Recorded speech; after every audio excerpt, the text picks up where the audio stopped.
First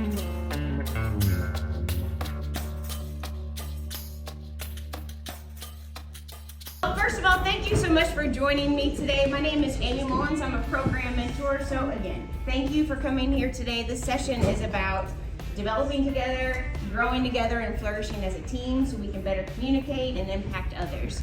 So I want to first start with some questions. So by a show of hands, how many of you feel that personal reflection is key to personal growth? That's what I thought. All right. That's why we don't do it. How many of you can think of at least one basic skill that you would like to improve on? At least one? Okay, all right. And is investing 60 seconds or less of effort worth improving this skill? Yeah. This was something that I learned about 15 years ago. Identifying one skill that I can improve on to be better. And I learned this from my brother. He's incredible. So I'm going to tell you a little bit of story about him. And I know we've all heard of a growth mindset, but I want to show you one in action. This is my big brother, Ryan. He's my hero. He's been battling brain cancer for 15 years. And you're my hero too, okay? And he has gone through every single one of these challenges with grace and growth. It's just a beautiful thing. So when he was first diagnosed, he and my mom were having a conversation, like, of course everybody's upset, right? Like, why is this happening to you? My mom's asking him, you work out all the time, you eat right, you don't smoke, you don't drink, everybody likes you, they're the nicest person, everybody loves Ryan, why you? And his response to my mom was, why not me? I've been working on my mind and my body my whole life. I can handle this challenge, why not me? Who responds like that? I mean, seriously. My big brother Ryan does. He's, again, so inspiring. And he's handled every single one of these challenges and obstacles with that growth mindset of why not me? From a 15-hour brain surgery to learning to walk again to all of his basic skills he had to relearn. He's now riding his motorcycle again and he just finished his 20th half marathon. So he's phenomenal. But he inspired me to think about my life because before this happened, I was living in this fixed mindset. My abilities were set. I was never going to be smart enough. I was never going to be taken serious. I was never going to amount to anything. I wasn't going to try because I was just going to fail. People always expected me to fail anyway, so why would I do anything different? And I was really in a dark spot for the first 30 years of my life. It was really a really big challenge. Then I see my brother with this why not me mentality, and I'm like, why not me? Why can't I make a difference in my life to be happy and get the things that I want? So I started to identify things in my life, small little changes that I could make, and I started making those changes. Never in a million years would I have ever thought I'd be standing here with you today, standing up here, speaking full sentences in front of all of you. But I'm here today, and it's because of my big brother Ryan. So it's really, I'm excited to share this with you today. And this is where the executive skills come into play because we all have them. Everybody has executive skills, and this is a way that we can connect with each other and grow and do better. So again, I started to see my challenges and my weaknesses as opportunities to be better. I wanted to be better, but I had to put in that effort. It wasn't easy. And again, it's 15 years before I've gotten here, right? So I spent the first 30 years of my life not feeling I could, but here I am today. So I'm really excited to share this with you. So again, going back to the executive skills, what is an executive skill? I want you to think about your brain's frontal lobe as like air traffic control, okay? And all of the jobs and duties inside that tower, whether it's the communication, the flight path, all of those things are helping you communicate and act right so everybody gets home safely from this summit, right? And we avoid any issues, no arguments on the plane, everybody communicates and gets home safely. So think of our executive functioning skills as all of the tools to make sure that we act and speak appropriately. Fun fact about executive functioning skills, in the frontal lobe, it's not fully developed until you're 25. So when we think about our students that are younger than us, or our kids, those annoying traits that they have, like Yeah, it's like, oh, why can't they just show up on time? Or why do they always talk over me? Or why this, why that? If we can start to see this from more of a judgment and do more observation, right? Don't judge these people, observe their behaviors. Maybe then we can figure out strategies on how to better communicate with these people. Second fun fact, people with ADHD, hello, myself, yes. We are 3 to 4 years behind in our frontal lobe development. So that cute little Amy you saw up there, the little 7-year-old, she had the executive functioning develop as a 4-year-old. Okay, so again, I'm not saying that for any judgment, it's just an observation. So we all have that kid in 2nd grade that stood out, right, bounced off the wall, was in trouble. There was probably a deficiency in their executive skills gap. So again, the whole goal today is for us to see it from that lens and see how we can better communicate with each other. So Dr. Peg Dawson and Dr. Richard Guare has developed these 12 executive functioning skills from their SMART but scattered model. Again, these are kind of our brain function to help us manage ourselves. These are universal skills. Every human has these skills. Every single human has these skills. But just like a spectrum, we all have different levels of strengths and weaknesses with each of these skills. So we're all not getting all A's, right? We're all like scoring high on the strengths or high on the weaknesses. Everybody has a different level of strengths and weaknesses through this. So again, our goal today is for us to identify what your own personal executive strengths and weaknesses are, and then we can develop strategies on how it can help you improve that weakness to change your life. So we're gonna just take a few minutes here to just go through these 12 skills. I'll give you a brief definition of them, as well as how it would appear as a strength, and I may throw in a little fun tip about how my ADHD has helped me with this with the weakness. But response inhibition. So, can you resist the impulse to speak out or act out? Can you stay quiet whenever you're annoyed? Yeah, for me, this is a struggle, and if anybody's been in a meeting with me, I'm usually interrupting you, and it's not personal. I just get so excited, and my response inhibition is really a struggle. But I can put together strategies like counting to 3 before I say anything that helps me be better with that. Sometimes I forget to count to 3 though, honestly. Working memory. Okay, are you able to hold information in your brain and pull it out at the appropriate time? People that are strong at this can probably go and do multi-steps, right? And maybe they were even told instructions like 3 days ago, and they can go in and pull those steps out. That's amazing. For me, I need you to write it down, and if there's more than 2 steps, I probably need you to walk me through it. Not because I'm dumb or incompetent. My working memory, I just can't pull that information at the right time and use it at the right time. So I write everything down, everything. Emotional control is the next one. Are you able to stay in control in the midst of chaos, or do you freak out? When things, do you emotionally lash out? If you're, can you separate the emotion from the facts? That's a struggle for me sometimes. Task initiation. This is a fun one. Okay. Are you able to start prompts taskly? Wait a minute, let's start that over. Are you able to start tasks promptly? Or do you get started strong and then you fizzle out? Okay, so again, this is another one. My number 1 weakness. See, scroll, just kidding. Sustained attention. Are you able to stay focused on a particular task until you finish it? Or do you get distracted if there's an email that's longer than 3 sentences? Or if you're in a meeting for an hour, are you zoning out? I mean, it's a real thing. Are you able to finish a long report? If you can, much respect to you, okay? Seriously, amazing. But that's our sustained attention. This is another good one. Planning and prioritizing. Can you decide what's important and in what order to do it in? And what steps to take to finish it? For me, this is a challenge because when I look at a to-do list, everything's a priority. I have a hard time deciding what to do first. I can't tell what's more important than the next, so everything's on fire. And then when it comes to working memory, I struggle to remember the steps in order to complete that. So again, those are strategies I can put together though to help me be better at that. Can anyone else relate to this one? Or is it... Yeah. Organization. Are you able to keep your thoughts and actions and stuff in order?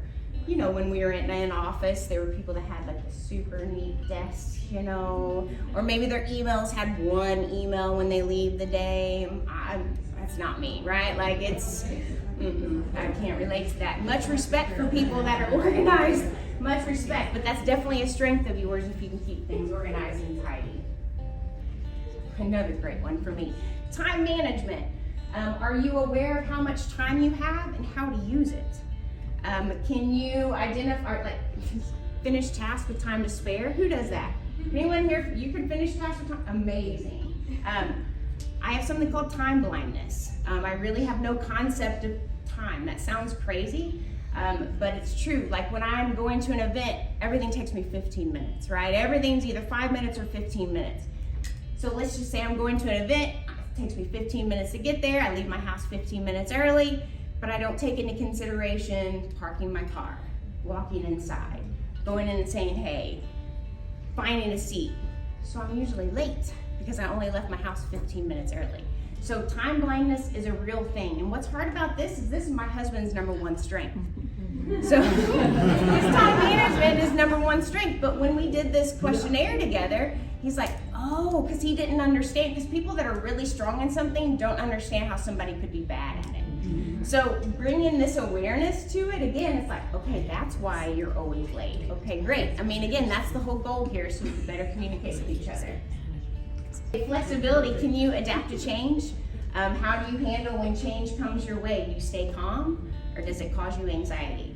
For me, this is one of my strengths because, again, with ADHD, my world is in chaos in my head, so I handle flexibility. I'm very flexible with different things as they come and go. And metacognition, our ability to think about thinking. This is so amazing to me. So people that are strong with metacognition, can you reflect on what you did? The steps that worked or didn't work? But for me, what I struggle with is I struggle to reflect. I can't really see myself in the past or in the future. Like I don't see a different Amy in the 5 years from now or 5 years ago. And then if I think about, okay, what steps do I need to take to do that? Well, my working memory isn't all that great either. So I struggle to think about what I did, and then I have a hard time deciding if that was the right or wrong thing to do. So I usually make the same mistake 3 or 4, 5, 6 times, right before I realize that that's probably the wrong thing to do. Goal-directed persistence. Can you stay focused on a task or a goal until it's finished, up until completion? Can you chip away a little bit at a time? I don't think my manager is in here, but every time he mentions reviews, like, and I will wait for the last possible moment to do it. I really will, and then I'm in a straight up moment of panic because I've done it to myself. But it's really hard for me to do this at a little bit at a time because it's not on my priority list, right? I don't list that out every day. It's not a to-do list, that's on the last date. It's great. You got it. I got it. Good. In stress tolerance, this is another strength of mine. Can you function well under pressure? Are you somebody that can go with the flow? Do you keep cool during chaos? Again, my mind lives in chaos, so I do handle stress very well. So if you see me, like I'm usually somebody that is calm during a moment of change, or if something emotional is going on, I can usually be something, bring some positivity to it before I feel down. So do any of these surprise you at all? No? Any of them stand out like, oh no, man, that one is not my strength? Anything? Yeah.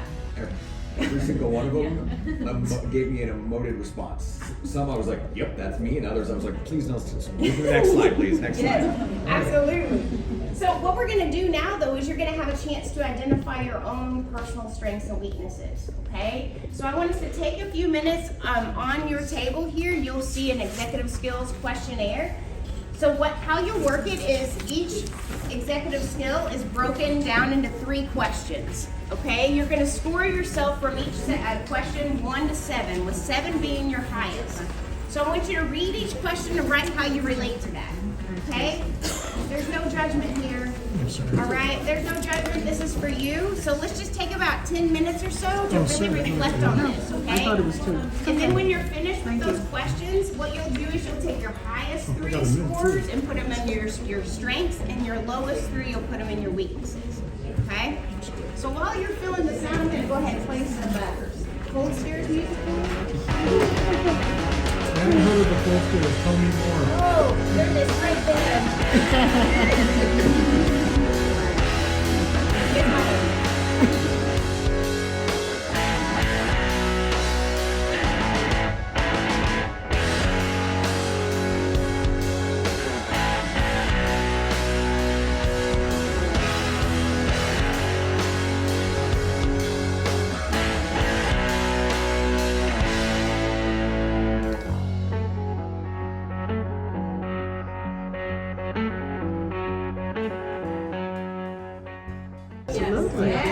All right. So now here's the real fun starts though, okay?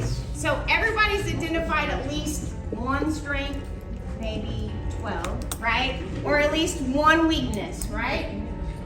Okay, so what I want us to do now, so on the top right-hand corner of your executive skills questionnaire, you're gonna have an even or an odd number. Everybody see that number? Yep. All right. So even numbers, I want you to go to the wall, not yet.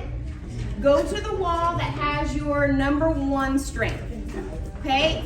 Individuals that have an odd number, I want you to go to the wall that has your number 1 weakness, okay? If you're tied, just choose one. But here's what I want you to do. Individuals with weaknesses, I want you to think about, what is my biggest struggle with this? When do I encounter the biggest challenge or biggest obstacle with this weakness? And the goal together as a team is to identify one 60-second strategy or less that each of us can implement for that weakness, or that you can implement for that weakness, okay? And then we'll switch it up. Yeah.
I was at Fleet for my meeting, so I was at working memory, and I just got to thinking about how, like, the example I gave is, like, I had somebody, I'm gonna give 2, sorry.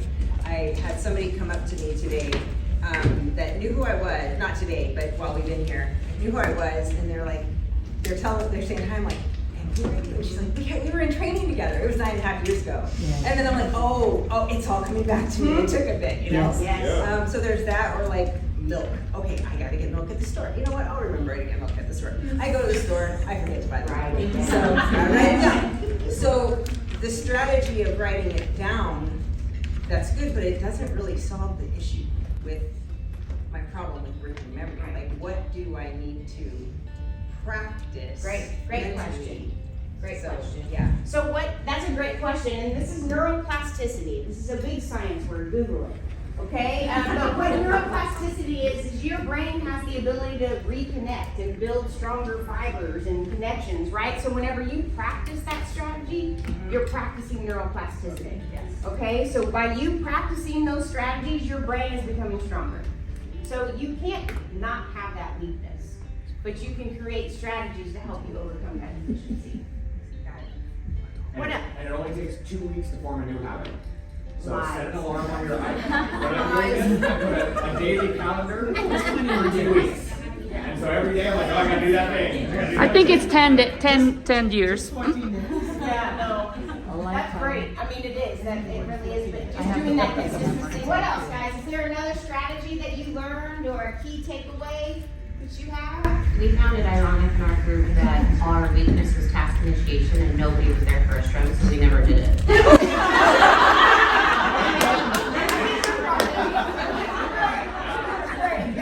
So my weakness is emotional control. You probably think I Hulk out and everything, but I just really, I get upset a lot. Emotions are really loud, like a volume in my brain. But we were listening to Raquel. She talked a lot about how she's learned to kind of cut things out of her lives that trigger, but not just that, but to kind of make a conscious choice to not react. Which leads into my presentation tomorrow. If you come see. See Jason's presentation tomorrow. Shameless plug, but no, I really appreciated what Raquel said because it's actually something I'm still really.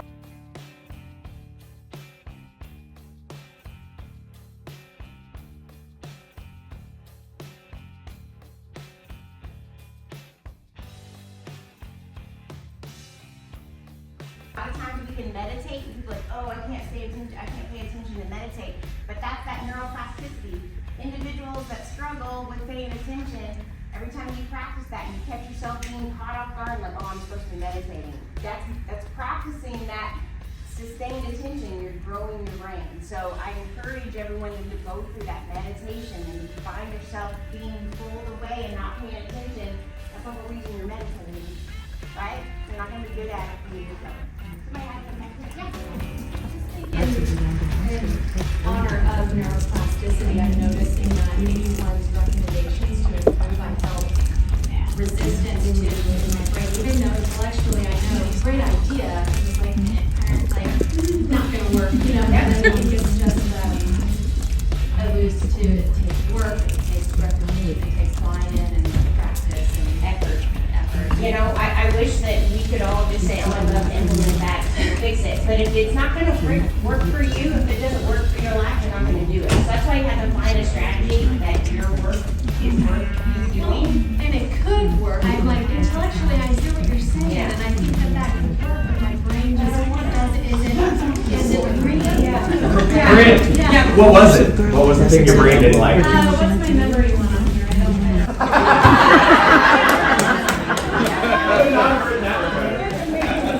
Does anybody want to add anything else? Well, again, I can't tell you guys enough how much I appreciate all of you. And we got to keep this party going. All right? We got to keep it going. So here you're going to see the QR code for the Executive Skills Questionnaire, as well as the strategies Dr. Peg Dawson and Dr. Richard Burke put together. So you can definitely check that out. But please take this home to your families. Take this to your students. Take this to your team, okay? Let's figure out how we can be better and do better looking through the lens of executive skills, because it's something we all have. Can we finish with some questions here just by a show of hands? How many of you feel that doing this personal reflection today has helped you identify areas for growth? Ooh, yes? All right. Did everyone identify one skill that they can improve on? Yes. And is everyone willing to put together 60 seconds or less to maybe fix that skill or grow that skill? Game on, let's go.